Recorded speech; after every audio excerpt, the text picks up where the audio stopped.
നമസ്കാരം. നൊന്തുപെറ്റ കുഞ്ഞിനെ മാതാവ് മുതലക്കുളത്തിലെറിഞ്ഞു. രക്ഷാപ്രവർത്തകർക്ക് ലഭിച്ചത് ശരീര അവശിഷ്ടങ്ങൾ മാത്രം. കർണാടകയിലെ ഉത്തര കന്നഡ ജില്ലയിൽ കാളി നദിയിലെ ദണ്ഡേലി മുതല സംരക്ഷണ കേന്ദ്രത്തിൽ കഴിഞ്ഞ ദിവസമാണ് സംഭവം. ഭർത്താവ് രവികുമാറുമായി വഴക്കിട്ട് വീട് വിട്ട് ഇറങ്ങിയ 23-കാരിയായ സാവിത്രി മകൻ വിവേകിനെ മുതലക്കുളത്തിലേക്ക് വലിച്ചെറിയുകയായിരുന്നു എന്നാണ് സൂചന. പോലീസും അഗ്നിരക്ഷാസേനയും രാത്രി തന്നെ തിരച്ചിൽ തുടങ്ങിയെങ്കിലും വെളിച്ചക്കുറവ് തടസ്സമായി. രാവിലെ നടത്തിയ തിരച്ചിലിൽ മൃതദേഹ അവശിഷ്ടങ്ങൾ കണ്ടെത്തുകയായിരുന്നു. തുടർന്നുള്ള അന്വേഷണത്തിൽ പോലീസ് വിവേകിൻ്റെ മാതാപിതാക്കളെ അറസ്റ്റ് ചെയ്തിട്ടുണ്ട്.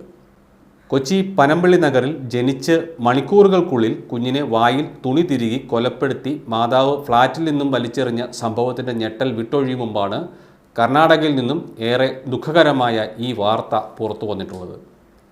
കൊച്ചിയിൽ കൊല്ലപ്പെട്ട കുഞ്ഞിൻ്റെ മൃതദേഹം പോലീസിൻ്റെ നേതൃത്വത്തിൽ കൊച്ചി കോർപ്പറേഷൻ്റെ വക പൊതുശ്മശാനത്തിൽ രാവിലെ സംസ്കരിച്ചു.